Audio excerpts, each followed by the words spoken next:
Apply shaving foam to the broom. Although it may seem strange, this trick is currently trending on the internet.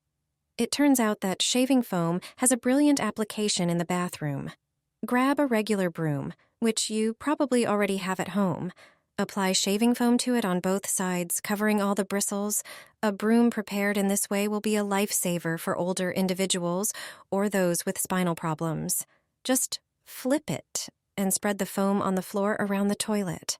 This is undoubtedly one of the poorest parts of the bathroom and often difficult to reach. This foam is like soapy foam with a higher content of potassium hydroxide, so it works excellently. Apply it generously, and the broom's bristles will distribute it even into the smallest crevices. Next, cover the toilet seat, bowl, and sides with foam. It will effectively deal with yellow stains and unpleasant odors. Leave it all for 15 minutes.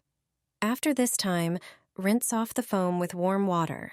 Immediately, you'll see that the tiles and toilet shine. A pleasant fragrance will linger in the bathroom, lasting even for a few days after cleaning. The foam also cleans the grout without unnecessary scrubbing.